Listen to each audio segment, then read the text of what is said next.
To było srogie miasto, w którym mieszkali oni. Pietrow, co robił w komercyjnym banku, a tamten, drugi, bez miana i nazwiska. Trafiali się roz do roku, na Wielgonoc, kej łoba przychodzili z bezuchem do tego samego domu od Wasiliewskich. Pietrow no wiedzą ich też na gody, ale tamten, drugi, z którym się trafiali, na zicher przyjeżdżał o inszej godzinie, bez których się nie widowali. Pierwsze 2-3 razy Pietrow ani nie dał na niego pozór pośród inszych gości, ale na 4. rok jego gęba zdała mu się już znajomo i oni przywitali się z uśmiechem, a na 5. rok Pietrow zaproponował mu się cinknąć. Wasze zdrowie. Wasze zdrowie. Ale co by przewiedzieć się, jak tamten się mianuje, Pietrow ani nie pomyślał. A kej wylos na plac, to Gans przepomniał na jego istnienie i całki rok go nie wspominał. Każdy dzień chodził do banku, kaj robił już 10 lat, bez zima roz za czas bywał we teatrze, a bez lato jeździł do kamratów na dacza i 2 razy zapadł na influenza. Drugi raz przed samą Wielką Nocą. I już kej wchodził po słodach do Wasiliewskich we fraku i ze składanym cylindrem pod parzą, wspomniał się, że łoboczy tam tamtego, drugiego. I fest się zdziwił, bo wobec nie poradził się forsztelować łonego gęby i figury. Sum Pietrow był niski, zdziepko przygarbiony, bez co moc ludzi miarkowało, że je puklaty, a oczy miał wielgie i czorne, ze żołtawymi białkami. I więcej niczym nie różniał się od wszystkich inszych, co 2 razy do roku przyjeżdżali w Byzuch do Wasiliewskich. I kej łoni przypominali na jego miano, to go dali na niego einfachowo pukloczek. Tamtyn, drugi, już tam był i zbierał się wychodzić, no ale kej łoboczył Pietrowa, uśmiechnął się życzliwie i łostał. On też był we fraku i też ze składanym cylindrem. Więcej ale Pietrow nie zdążył obejrzeć, bo zająć się rozmową, jedzeniem a tyjem. Ale wyszli z połym. Jeden drugiemu pomagali się łobyc, jak przociele. Uprzejmie ustępowali się drogi i łoba dali pół rubla wachtyżowi. Na ulicy stanęli na chwila i tamten, drugi, powiedział: służba, nic nie poradzisz. Nic nie poradzisz, odpowiedział Pietrow. Służba. I z tego, że godać więcej nie było o czym, miło się uśmiechnęli i Pietrow zapytał: kaj idziecie? Jo na lewo, a wy? A jo na prawo.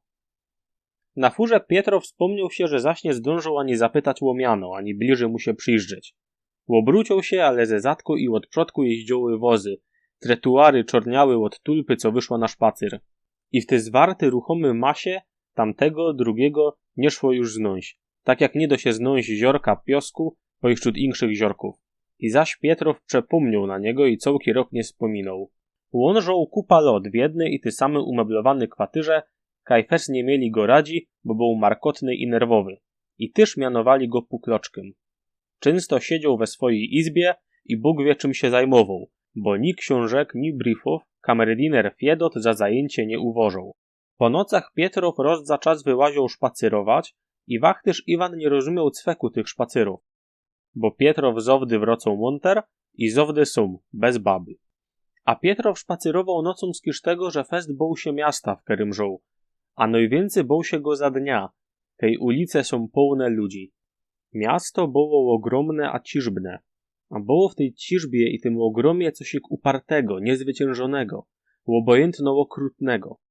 Kolosalną ciężarą swoich kamiennych nadętych chałupów dowiało ziemia na kery stoło, a ulice między chałupami były wąskie, krzywe i głębokie jak szczeliny w skałach. Zdawało się, że wszystkie one są ogarnięte panicznym strachem i od jego pojszczotka próbują wylecieć na otwartą pieszczeń, no ale nie poradzą znąć wyjścia. Bez co laufrują, motlają się choby węże, krojcują się, przecinają i w beznadziejnej rozpaczy kierują się nazad.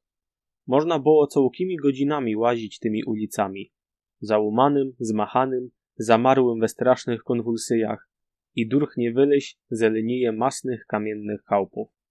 Albo czerwieniące się od chłodny i płynny kwie świeży cegły, albo obmalowane ćmawą i jasną farbą, ze niezłomną stałością wznosiły się po obu stronach, obojętnie witały i kludzioły ludzi, gęsto tłoczyły się od przodku i od zadku, traciły swoja fizjonomio i stowały się podane jedna na drugo.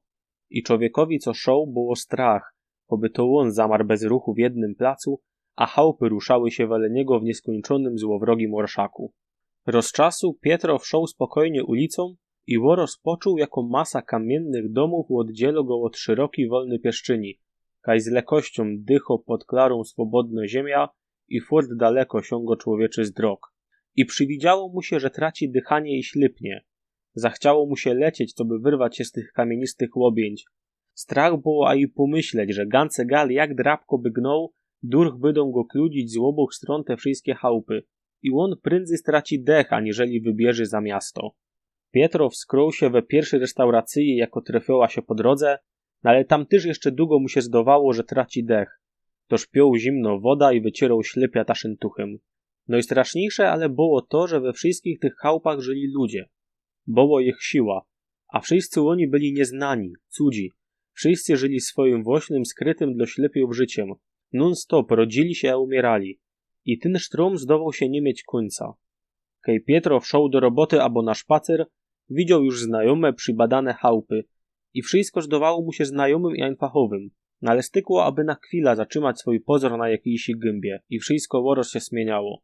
Z poczuciem strachu i bezsilności Pietrow wpatrował się we wszystkie gęby i rozumiał, że widzi ich pierwszy raz, że wczoraj widział inszych ludzi, a jutro oboczy następnych. I tak durka ciągle. Każdy dzień widzi nowe, nieznajome oblicza. O, tam jeden ruby chłop, co Pietrow się na niego dziwał, skrył się za winklem. I Pietrow żaden roz go więcej nie uwidzi. Żaden roz. A kej zechce go znąć, to może szukać całkie życie. Zowizo nie znądzie. Toż Pietrow bał się tego srogiego miasta, któremu było gance gal. Tego roku Pietrow zaś zapadł na influenza. Fest silno ze komplikacjami. Często miał ryma. Okrom tego doktor znot u niego incydung żołądka. I kiedy przyszła wielgo noc i Pietrow pojechał do Wasyliewskich, po drodze myślał ino o tym, co będzie tam jod. I kiedy oboczył tamtego, drugiego, uradował się i powiedział mu, a jemu panoczku gastrit. Tamten drugi z polutowaniem pokiwał głową i odpowiedział, jeszcze podziękujcie. I zaś Pietrow nie dowiedział się, jak tamten się mianuje, ale zaczął uważać go za swojego dobrego kamrata i wspominał go z przyjemnym uczuciem. Tamten mianował go w myślach. Ale jak próbował forsztelować się jego gęba, to widział ino od niego frak, białą westa i uśmiech. A z tego, że gęby Gans nie poradził się wspomnieć, to wychodziło, choby uśmiechały się frak i westa. Bez lato Pietrow co chwila jeździł na jedna dacza, nosił czerwony binder, farbił fonsik i prawił Fiedotowi, co na podzim przekludzo się do nowej kwatyry. A potem przestał jeździć na dacza i całki miesiąc piął. Piął fest głupie, ze płaczkami i breweryjami. Roz wybiął we swojej izbie okno, a roz wystraszył jakoś frela. Wlazł wieczorem do jej izby, klęknął i poprosił łorynka. Okazało się, i że ta nieznajomo frela to była prostytutka. I najprzód pozornie go słuchała i nawet się śmiała, ale kiedy zaczął godać o swojej samotności i zapłakał, wzięła go za pofrytanego i zaczęła ryczeć od strachu. Pietrowa wynieśli, chociaż się opierał. Ciągał Fiedota za włosy i larmował. My wszyscy są ludzie, my są bracio. Już chcieli go wyciepać ze kwatyry, ale przestał pić i zaś wachtyż po nocach przeklinał, kaj otwierał i zawierał za nim dźwierza. Przed nowym rokiem Pietrowowi sztajgli traktament o 100 rubli na rok. Z tego on się przekludział do sąsiedniej izby, co była o 5 rubli drogszo i miała okna na plac. Pietrow miarkował, że sam nie będzie słyszał larma ulicznego ruchu i może zapomnieć o tym, jako ogromna numera nieznomych i cudzych ludzi łoptoczo go i żyje kole niego swoim własnym żywobyciem. Bez zima we izbie było cicho, ale kiedy przyszła wiosna i odśnieżyli ulice, zaś zaczło się dudnienie miejskiego transportu, od którego nie ratowały nawet podwójne ściany. W dzień, pod wiela Pietrow był czymś zajęty, som ruszał się i robił larmo, nie słyszał tego dudnienia, chociaż one nie milkło ani na chwila. Ale przychodziła noc. W chałupie wszystko się uspokojało i dudniąco ulica władczo wtorgała się w ćmawo izba i zabierała jej spokój i prywatność. Słychać było dzwonienie i rozbity stuk od pojedynczych fur. Cichy, płynny stuk rodził się kaś daleko, stawał się coraz to bardziej jaskrawy, coraz głośniejszy i stopniowo cichnął. Ale od razu przychodził mu na zmianę inszy. I tak non-stop. Roz za czas wyraźnie i w takt stukały ino podkowy od koniów i nie słychać było kół. To przejeżdżał baloniok. A często stuk pojedynczych wozów ślewał się w jeden silny i straszny turkot. od którego zaczynały dyrgać w słabych dreszczach kamienne ściany i brzęczały szolki w byfyju. I to wszystko to byli ludzie. Siedzieli w lałbrykach i furach, jechali nie wiadomo skąd i kaj, tracili się w nieznajomej głęboczynie srogiego miasta. A na zastępstwo zjawiali się nowi, insi ludzie. I ten ruch, który non-stop trwał i w tym trwaniu był richtig straszny, zdawał się nie mieć końca. I każdy człowiek, co przejeżdżał, był osobnym światem, ze swoimi prawidłami i celami, ze swoją wyjątkową uciechą i ankorem. I każdy był choby duch, który zjawiał się na chwilę i nierozwikłany, niepoznany się tracił. I czym więcej było ludzi, którzy jeden drugiego nie znali, tym straszniejszo robiła się samotność od każdego. W te czarne, pełne turkotu noce Pietrow często chciałby ryczeć od strachu, skryć się kaś w głębokiej piwnicy i być tam ganz sum. W ten czas idzie myśleć ino o tych, których znasz i nie czuć się tak bezgranicznie samotnym pośród mocy cudzych ludzi. Na Wielgonoc tamtego, drugiego, u Wasyliewskich nie było i Pietrow dał na to pozór ino przy końcu swojego bezuchu, kiedy zaczął się żegnać i nie trafił z wzrokiem znajomego uśmiechu. I w łonego sercu zrodził się niepokój i Łoros fez zachciał oboczyć tamtego, drugiego i coś mu powiedzieć o swojej samotności i o swoich nocach. No ale fest mało wiedział o człowieku, którego szukał. Ino to, że był we szczednim wieku, zdało się, że blondyn i dycki był obleczony we frak. Po tych cechach ale Wasyliewscy nie poradzili zgodnąć, o kogo Pietrowowi idzie. U nas przy święcie bywa tyle rasy, że nie znamy mianów od wszystkich, powiedziała Wasyliewsko. Chocia nie ma to mono Siemionow, na palcach porachowała pora mianów. Smirnow, Antonow, Nikiforow, potem bez mianów. Glacaty, który kajś tam robi, zdało się we pocztamcie. Jeden z jasnymi włosami, ganz szady, ale żaden z nich nie był tym, o którego pytał Pietrow, chocia mogli i być. Znąć go, ale nie znodli. Za ten rok w żywobyciu od Pietrowa nic się nie działo. Ino ślepia zaczły mu się psuć, bez toż musiał nosić bryle. Nocami, kaj była fajno pogoda, wyłaził szpacerować i wybierał do szpacerów ciche, odludne zaułki. Ale tam też trafiali się ludzie, których on przodzi nie widział i więcej żaden roz nie uwidzi. Z boków choby głuche ściany rosły chałupy, a driny było full nieznajomych, cudzych ludzi. Którzy spali, osprawiali, wadzili się. Ktoś za tymi ścianami umierał, a wele niego nowy człowiek przychodził na świat, co by zatracić się na jakiś czas w jego ruchliwej nieskończoności, a potem na zowdy umrzeć. Co by, aby trochę się pocieszyć, Pietrow rachował w głowie swoich kamratów i te od nich bliskie, poznane gęby były jak ściana, co oddziela go od nieskończoności. Próbował wspomnieć się wszystkich, znajomych wachtyżów, przedowaczów i furmanów, nawet bez cufal spamiętanych przechodniów.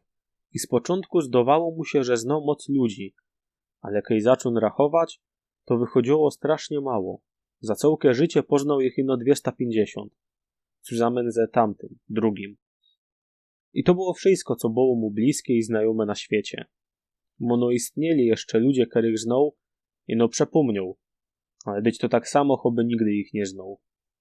Tamten, drugi, też się uradował, kiedy uwidział Pietrowa na Wielgonoc. Miał obleczony nowy frak i nowe szczewiki.